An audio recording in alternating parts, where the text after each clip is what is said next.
Hello everyone, this is Taryn with Wonderfully Made Handcrafting, and today I am jumping into the newest kit from By the Wall for God called Grow in Grace.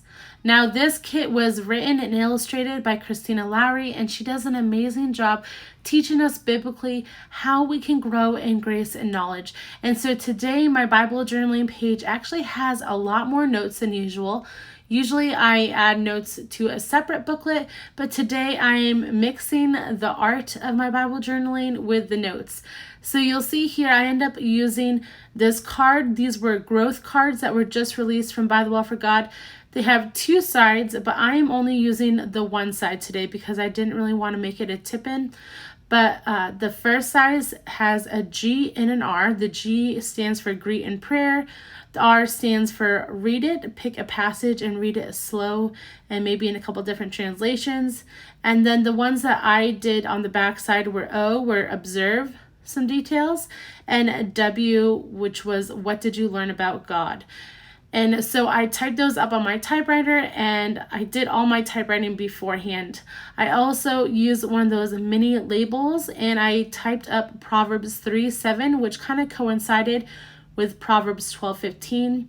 Proverbs 3:7 says, "Be not wise in your own eyes, fear the Lord, and turn away from evil." Now to dress up this page a little bit, I did take this tree stump, which was originally a clear sticker, but I put it on white paper and fussy cutted it out. And then I am using this little bee stamp, and I just wanted it kind of peeking out behind my cards, and I'm going to emboss it to give it a little bit of glossiness. Now I know you've seen me emboss many times with this ink, but just in case this is your first time watching a video of mine, you can emboss with many different kinds of inks.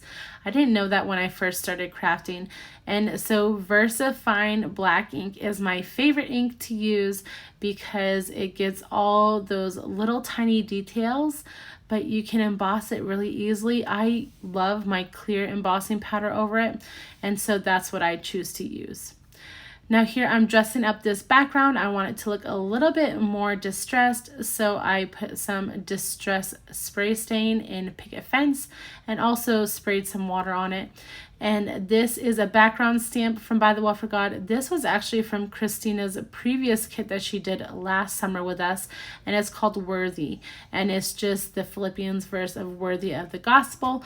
And so I didn't really mean for it to go along with what I was journaling, but I just wanted some words in the background. I really wanted to use this new stencil on the background as well, but I didn't necessarily want the bees. So there's enough space in this stencil where you can work around the bees. And since this is just a background, it doesn't really matter. What I really like about texture paste is if you have Distress Oxide beneath it, it kind of leaches onto that color and draws it up. So this texture paste will be mostly the same color as the background at the end, but it will just add what is called texture to the page. I also wanted to add some fabric to this, and so I found this boat clippy in my stash. This was from a previous By the Wall for God kit, but I hadn't used it, and it matched perfectly with that label that I have over there. And I wanted to kind of bring that color to another place on this page, and so this worked perfectly. Now, before I continue with this fabric piece, I really wanted to finish the background.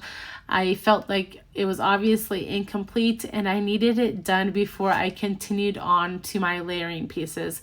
So I ended up putting this paper down. This was from the paper pack that was released with Grow in Grace, and I laid it down on about the bottom third layer of the journaling page. I am using my liquid adhesive for this because I want to make sure I get in the corners, like the binding center, and just have it be flush with the page because I don't want it to ever lift. So here I am back to my fabric, and I am hand stitching this. I really have enjoyed hand stitching lately.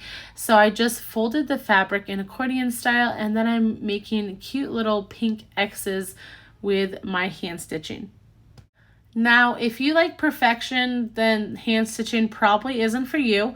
I kind of like the wonkiness of everything, and so that really goes along with my style, but definitely use a sewing machine if you like straight lines and everything just perfect. Now, another reason why I love working with fabric is I love that frayed edge.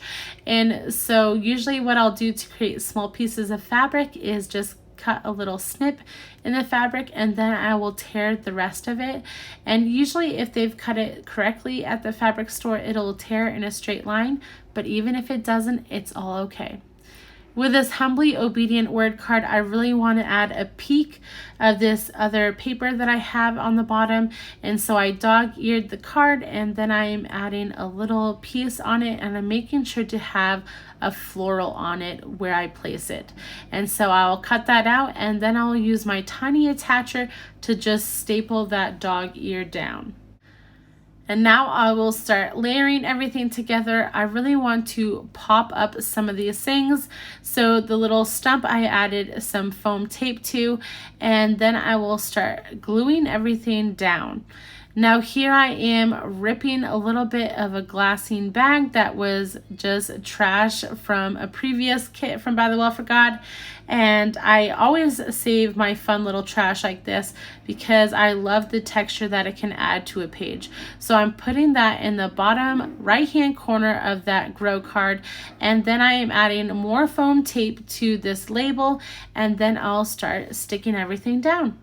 Now you may wonder why I add so much chunk and fabric to my interleaved Bibles. This is a brand new Bible, and yes, I am already adding chunk to it.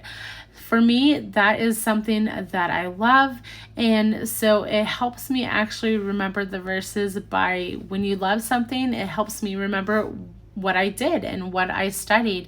And so if that is something as simple as that, then go ahead and do it. No, I don't get as many pages done in an interleaved Bible as others who don't use chunk, but that's okay with me. I like it, and that's what I continue to do. Now I felt like this bee was a little out of place because it was black and there wasn't much other black on the page besides my typewriting text.